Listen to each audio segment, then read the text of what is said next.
Vous connaissez la Formule 1, n'est-ce pas? Freiner pile au bon moment, prendre la trajectoire parfaite, innover dans de l'aéro toujours plus poussé, tout en élaborant des stratégies. Tout ça pour ne gagner que quelques millisecondes. Bah nous allons parler de l'exact opposé. Des courses où rien que de passer le drapeau à damier est un exploit. Arriver sans se blesser, un challenge. From Moresby, can he catch it? He's around, he's upside down, and he's going to hit the wall as well.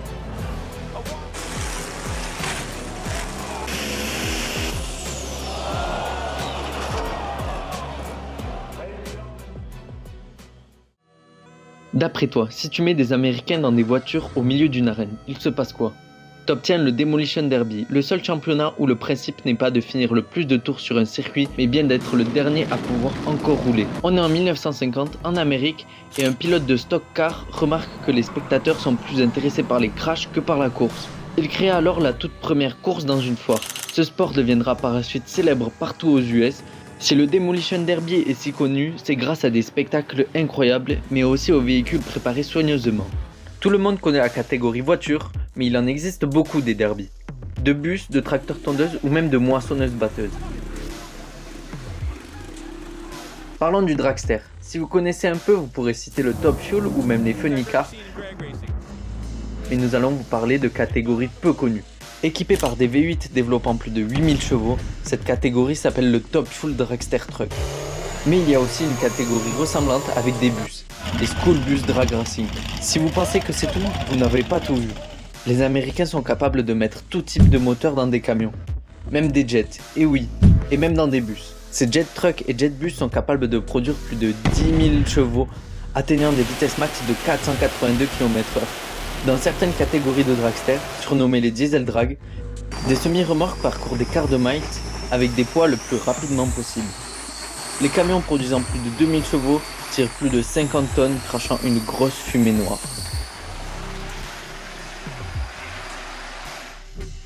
Pendant que certains se baladent sur leur moto de tourisme en grosse bagueur à travers les montagnes, d'autres personnes les utilisent autrement. Le King of the Bagger est un championnat reconnu depuis leur création en 2020. Les motos font 2,40 m de large, 350 kg, équipées d'un V-twin 2 litres développant plus de 150 chevaux. Le championnat suit le calendrier des circuits de la MotoGP, ce qui permet de voir partout des pilotes acharnés sur des motos impressionnantes mais très joueuses. Mais il existe aussi, imaginez-vous, vous partez en vacances avec cette remorque bien lourde. Et bah le truck pulling, c'est à peu près ça. Sauf que là, la remorque, c'est un grand plateau avec une charge amovible, basculant de l'arrière vers l'avant, avec une charge pouvant aller de 650 kg à plus de 10 tonnes, tractée sur 100 mètres de terre par plusieurs catégories de véhicules modifiés comme jamais. Ces différentes catégories se composent de super stock, pro stock, truck pulling, mini puller, garden pulling et micro pulling. Ça en fait des catégories, mais ne vous inquiétez pas, je vais essayer d'expliquer tout ça sans trop rentrer dans les détails. Il y a d'abord le super stock, qui se divise lui-même en deux catégories. Le Alki, qui consiste à avoir un véhicule qui ressemble à un tracteur agricole basique, ou bien un pick-up pouvant développer jusqu'à 4000 chevaux, et les smokers. Tout pareil, à l'exception de l'énorme fumée noire au bout de l'échappement. Il y a également le Pro Stock, même type de véhicule, même concept. Les deux seules différences se trouvent au niveau du gabarit plus réduit et du moteur légèrement moins puissant, produisant quand même environ 3000 chevaux.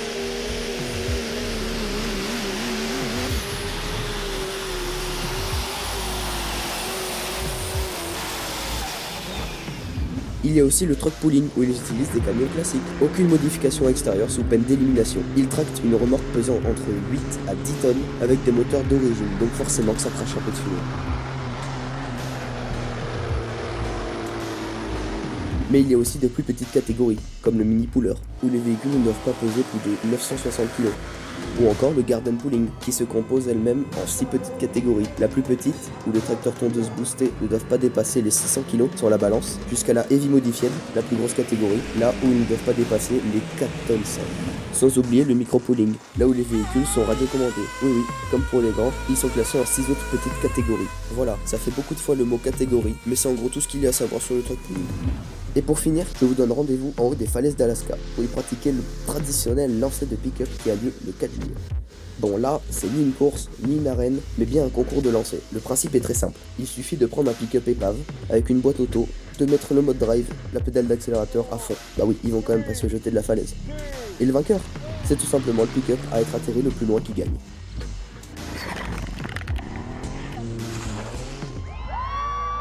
Here she comes, boys.